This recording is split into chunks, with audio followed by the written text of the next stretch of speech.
Not all Calgary communities behave the same way over time.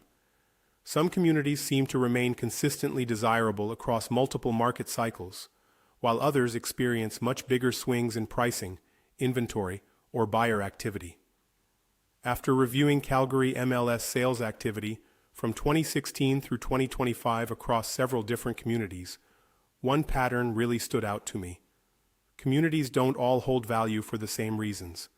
Some maintain value through broad buyer participation and adaptability. Others maintain it through scarcity, prestige, or highly specialized demand. And once you start looking beyond price growth alone, the differences between communities become much easier to see. One of the clearest patterns in the data was that communities with multiple active housing types often showed broader and more stable buyer participation over time. Bridgeland is a strong example of this. Over the last decade, the community has seen meaningful sales activity across detached homes, semi-detached homes, row homes, and apartments. Seton showed a different version of the same trend. Even though it is a much newer community, the housing mix has continued expanding as higher density housing, commercial development, and new phases were added. What makes communities like these interesting is not just the variety of housing, it is the fact that they continue attracting different types of buyers across different stages of life and different price points. At the same time, housing diversity is not the only path to long-term resilience. Elbow Park demonstrated almost the opposite structure. Over the last decade, sales activity there has been overwhelmingly focused on detached homes, with very little participation from apartments, row housing, or semi-detached properties. Yet the community has remained one of Calgary's most consistently desirable areas. In this case, the demand appears to come from something different: scarcity, lot quality, mature landscaping, river proximity, and a very specific buyer profile.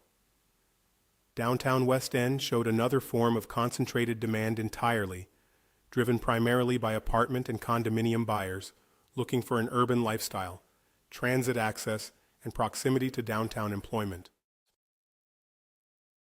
Another pattern that stood out was how differently communities evolve over time. Acadia was one of the clearest examples. Historically, Acadia has been a detached home-dominated community built largely around post-war bungalow development. But over the last decade, the sales mix has gradually broadened as row homes, semi-detached properties, apartments, and redevelopment activity became more common. What is interesting is that the transition has been gradual rather than disruptive. Acadia still feels like Acadia. The community has not lost its identity. Instead, it appears to be slowly broadening the range of buyers and housing options participating within it over time. When people talk about communities holding value, they often focus entirely on appreciation.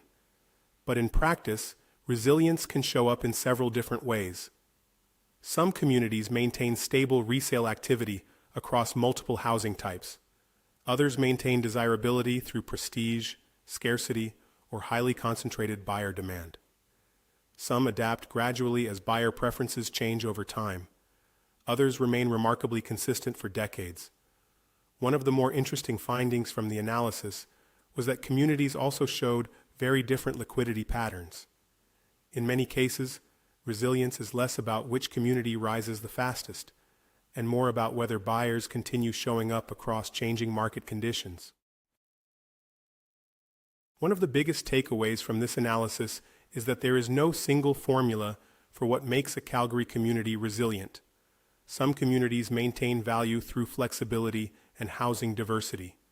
Others do so through exclusivity, location, scarcity, or highly specialized demand.